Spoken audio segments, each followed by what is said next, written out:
മലയാളികൾക്ക് എന്ത് ആഘോഷ ദിനമാണ്. ഒരു വശത്ത് ഓണാഘോഷം പൊടിപൊടിക്കുന്നു, മറുഭാഗത്ത് നബിദിനാശംസകൾ നടക്കുന്നു. ഞാനിപ്പോൾ നിൽക്കുന്നത് പരപ്പനങ്ങാടിക്കടുത്ത് മൂന്നിയൂർ ചുഴലിയിലാണ്. ഇവിടെ മനോഹരമായ ഒരു ദൃശ്യം നമുക്ക് കാണാൻ കഴിയുന്നുണ്ട്. ഇവിടെ നബിദിന ഘോഷയാത്ര നടക്കുന്നു. നബിദിന ഘോഷയാത്രയെ സ്വീകരിക്കുന്നത് മാവേലിയും സംഘവുമാണ് എന്നുള്ളതാണ്. ഇവിടെ ഈ മലപ്പുറത്തും കേരളത്തിലും ഒക്കെ തന്നെ ഒരു മതസൗഹാർദ്ദം സ്വാഭാവിക സംഭവമാണ്. പക്ഷേ ഒരു മാവേലി സ്വീകരിക്കുന്നത് ഒരു പക്ഷേ അത് ഒരു അപ്രതീക്ഷിതമായ ഒരു ദൃശ്യമായിരിക്കും. മാവേലി പാതാളത്തിൽ നിന്ന് ഇറങ്ങി വന്നു നബിദിനം ആഘോഷിക്കാൻ.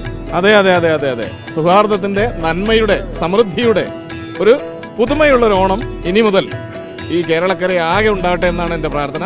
ആശംസിക്കുന്നു എല്ലാവിധ.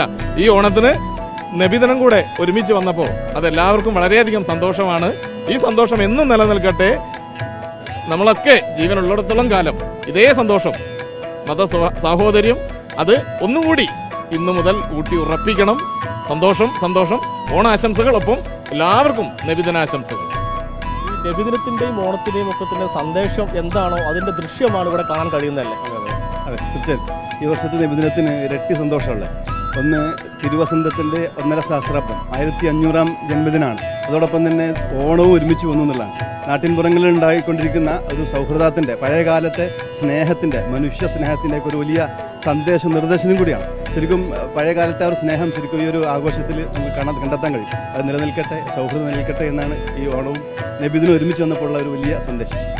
പ്രാവശ്യം എഫോർട്ട് കുറച്ച് കുറഞ്ഞല്ല, രണ്ടും കൂടി ഒരുമിച്ച് ആഘോഷിക്കാൻ പറ്റി. രണ്ടും കൂടി ഒരുമിച്ചാണ് ഈ പ്രാവശ്യം ആഘോഷിക്കേണ്ടത്. നമ്മുടെ കാസ്കി ചുഴലിയുടെ നബിദിന ആഘോഷം, ഞങ്ങൾ ഈ നാട്ടിൽ ഏത് ആഘോഷങ്ങൾ വന്നാലും അവിടെ ജാതി മത വ്യത്യാസമില്ലാതെ ആഘോഷിക്കുന്ന ഒരു ക്ലബ്ബാണ്. അതിൻ്റെ ഒരു നബിദിന ആഘോഷവും ഓണാഘോഷവും കൂടിയാണ് ഇവിടെ പോയി കാണുന്നത്.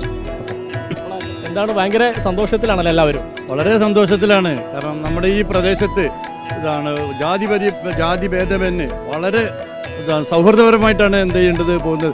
ഒരുമിച്ചുള്ള, അതായത് ഓണവും നമ്മുടെ നബിദിനവും എല്ലാം ഒരുമിച്ച് വന്നപ്പോൾ നമുക്കൊരു കേരളോത്സവം എന്ത് ചെയ്യുന്നുണ്ട്, ശക്തമായിട്ട് തന്നെ അതിൻ്റെ ഒരു വളരെ സന്തോഷം ഫീൽ ചെയ്യുന്നുണ്ട്. ഏതായാലും ഈ നബിദിനവും ഓണവും ഒക്കെ തന്നെ എല്ലാവരും ചേർന്ന് ആഘോഷിക്കുക എന്നുള്ളത് ഒരു പുതുമയുള്ള കാര്യമല്ല. പക്ഷേ ഈ ഒരു മാവേലിയുടെ ദൃശ്യഭംഗിയാണ് അതിൽ ഏറ്റവും പ്രധാനപ്പെട്ട കാര്യം അല്ലേ? രണ്ടും കൂടി ഒരുമിച്ച് വന്ന ഒരു ആഘോഷമായതുകൊണ്ട് ഇതിന് കളർഫുൾ ഉണ്ട്.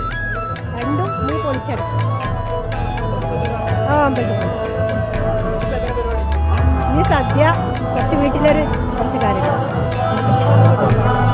പായസം കൊടുക്കാൻ ഇങ്ങനെ ആഘോഷം ഭയങ്കര കൂടുതൽ കളർഫുൾ ആവുകയാണ് എന്നുള്ളതാണ് ഏറ്റവും സന്തോഷമായിട്ടുള്ള ഒരു കാര്യം. ക്യാമറമാൻ മുനീഫ് തിരൂരിനൊപ്പം സമീർ ബിൻ കരീം, 24 തിരൂർ.